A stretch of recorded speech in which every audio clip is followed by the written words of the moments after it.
Hello friends, आप सब कैसे हैं? मैं आशा करता हूँ आप सब बहुत अच्छे होंगे। आप सभी लोगों ने रेट का एग्ज़ाम दे दिया है, चाहे L1 का हो या L2 का हो। आप सभी भी लोगों ने अच्छे से एग्ज़ाम दे दिया है। जैसा भी था, अच्छा था, ख़राब था, लेकिन रिजल्ट का तो वेट रहता ही है, चाहे जैसा भी हो।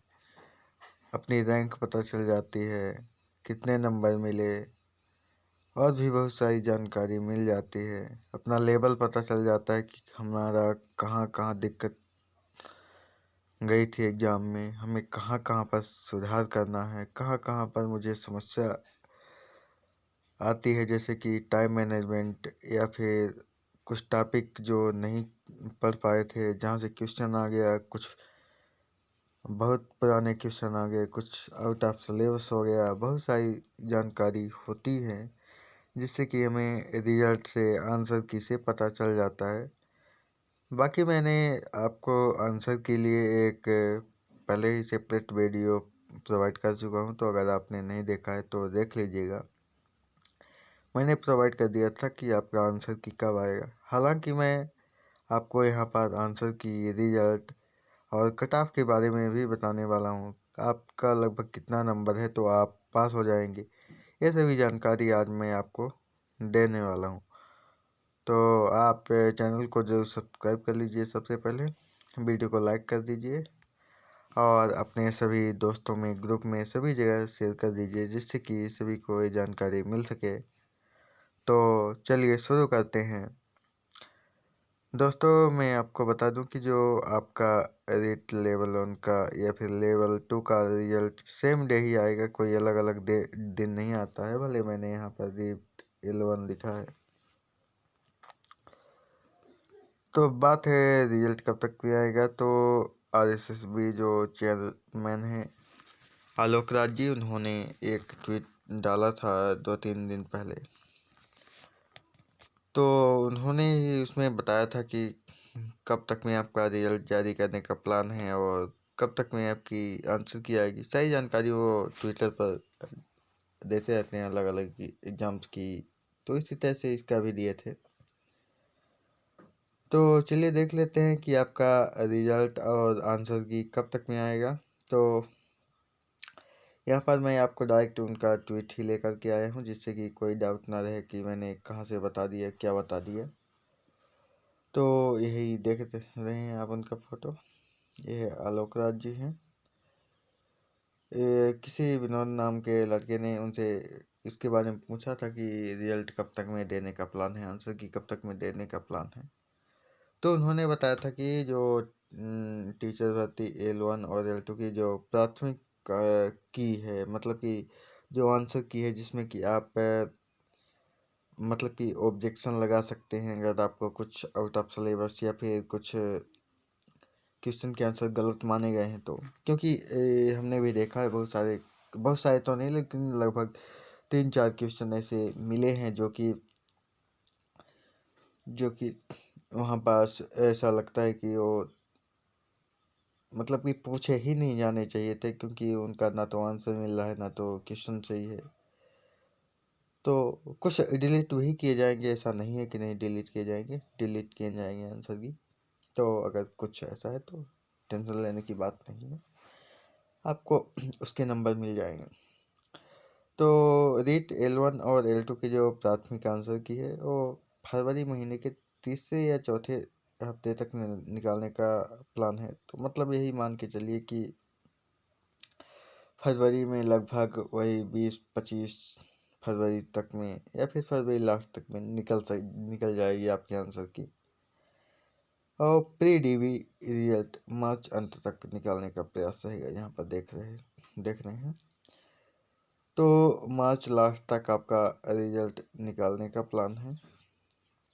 मतलब कि देखा जाए तो एक एग्ज़ाम होने के 1 महीने बाद, क्योंकि आपका 17 से 21 जनवरी तक एग्ज़ाम चला है पूरा लगभग, क्योंकि L1 का 17 तारीख का था, बाकी सबका 18 से लेकर 21 तक।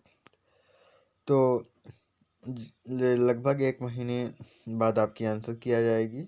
उसके 1 महीने बाद आपका प्री डीबी रिजल्ट आ जाएगा, मतलब कि जिसमें कि 2 गुना कैंडिडेट को सेलेक्ट किया जाता है और उनको डॉक्यूमेंट वेरिफिकेशन के लिए बुलाया जाता है। तो यही रहेगा। बाकी अगर आप सब कुछ ठीक रहेगा तो जिन लोगों का सिलेक्शन हो जाएगा तो हो सकता है कि इनका जुलाई से ही ज्वाइनिंग दे दिया जाए। जैसे स्कूल चालू हो तो उनको भेज दिया जाए पढ़ाने। देखते हैं क्या होता है। बाकी इन्होंने तो यही बोला है कि आपकी जो फरवरी का जो तीसरा चौथा सप्ताह है उसमें आपकी आंसर की निकाल देंगे, और जो प्री डीवी रिजल्ट है वो मार्च के लास्ट तक निकाल देंगे। तो चलिए देख लेते हैं हम कट ऑफ के बारे में। कट ऑफ आपकी कितनी जाएगी। मैंने यहाँ पर एलिट 11 की कट ऑफ बताई है। आप देखेंगे कि पिछली भर्ती के मुकाबले इस बार आपका वैकेंसी बहुत ही कम आई है। तो कट ऑफ का कुछ भी अनुमान लगाना बहुत ही मूर्खता होगी, क्योंकि आप देख चुके हैं सेकंड ग्रेड में अभी देखे हैं रिजल्ट, और फोर्थ ग्रेड में देख चुके हैं। तो कट ऑफ का कुछ भी अनुमान नहीं लगाया जा सकता कि कितना जाएगी, लेकिन बस इतना कह सकता हूँ कि आपकी कट ऑफ नीचे तो नहीं जाएगी, उससे ऊपर ही जाएगी। क्योंकि आप देखेंगे पेपर बहुत टफ था, लेंदी था, लेकिन मैं मानता हूँ ये सब कुछ। लेकिन बात यह है कि पिछली वैकेंसी और इस बार की वैकेंसी में ज़मीन आसमान का अंतर है। कहाँ आप देख रहे थे कि पिछली बार लगभग 50,000 के समथिंग वैकेंसी आई थी, इस बार सिर्फ 7,500 वैकेंसी आई। उसमें भी L2 का तो वही 2-2,500 रह गया, और L1 में सिर्फ 5,000 वैकेंसी आई। तो ऐसा है तो कुछ कह नहीं सकते कि कितनी कट ऑफ जाएगी, लेकिन सिर्फ अनुमान लगा सकते हैं। यहाँ पर मैंने नॉन टीएसपी के लिए बताया है। तो जनरल के जो है तो 195 से 210 के बीच रह सकती है। मैंने इतना रेंज इसलिए रखा है कि क्योंकि अगर आप 195 से ऊपर हैं तो आप अपनी रेस में मान सकते हैं, और लगभग अगर 205 210 के आसपास है या फिर उससे अधिक है तो आप सेफ जोन में है, तो कोई दिक्कत नहीं जाएगी, सिलेक्शन हो सकता है। बाकी कुछ कह नहीं सकते कितना चला जाए, क्योंकि मैंने कुछ टीचर को ऐसा भी देखा है कि वो 230-35 बोल रहे थे। तो चांस है कि हो भी सकता है कि, लेकिन उतना जाने की संभावना कम है, क्योंकि इस बार पेपर बहुत ही लेंदी था। बहुत ज़्यादा कथन कारण वाले क्वेश्चन थे, निष्कर्ष वाले क्वेश्चन थे, सही जोड़ी वाले क्वेश्चन थे। कुछ क्वेश्चन तो बनते हुए भी गलत हो गए जल्दबाजी में। क्योंकि मैं आपको बताऊं तो लगभग 4 क्वेश्चन ऐसे थे कि मैंने पेपर में तो सही टिक किया, लेकिन जल्दबाजी में क्योंकि लास्ट में टाइम नहीं बचा था तो लास्ट में तो वो गोला भरने में गलती हो गई, तो 4 क्वेश्चन उसमें गलत हो गए थे। मैथ के 2 क्वेश्चन बन रहे थे, लेकिन फिर भी टाइम नहीं था तो नहीं कर पाया था। तो ऐसा ही लगभग सभी लोगों के साथ हुआ है। टाइम मैनेजमेंट की बहुत ही ज़्यादा दिक्कत गई है। तो जनरल की यही मान के चलिए कि 195 से अगर ऊपर है जिसका, तो वो आप खुद को अपने रेस में मान सकते हैं। ओबीसी की बात करें तो 190 से 205 के बीच रह सकती है। उसके बाद ईडब्ल्यूएस का 185 से 200 के बीच में रह सकती है। एससी का 140 से 150 के बीच में। एसटी का 130 से 140 के बीच में आपकी कट ऑफ रह सकती है। आप लोग अपना स्कोर क्या आ रहा है बताइएगा। बाकी मैं खुद भी अपना स्कोर अगर आप कहेंगे तो मैं बता दूंगा। हालांकि बहुत अच्छा नहीं है, क्योंकि मैं अदर स्टेट से हूँ। तो जनरल कैटेगरी में आऊँगा तो चांस का सिलेक्शन का चांसेस ना के बराबर है, लेकिन फिर भी कोशिश तो करना ही चाहिए। क्योंकि अगर वैकेंसी आ रही है, मिल रही है मौका एग्ज़ाम देने का, तो आपको फॉर्म ज़रूर भरना चाहिए, एग्ज़ाम देना चाहिए, अनुभव मिलता है। इस बार नहीं तो अगली बार सिलेक्शन ज़रूर हो जाएगा, किसी को चिंता करने की ज़रूरत नहीं है। क्योंकि हो सकता है 2026 में ही आपकी वैकेंसी आ जाए एडिट फ्री। हालांकि संभावना कम है, अगर होगा तो वही नवंबर दिसंबर तक में ही होगी। और अगर इस साल 2026 में नहीं होगी तो 2027 में ज़रूर कन्फर्म होगी, तो चिंता करने की कोई बात नहीं है।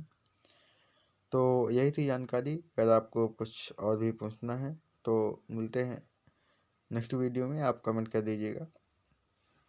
ठीक है। जय हिंद, जय भारत।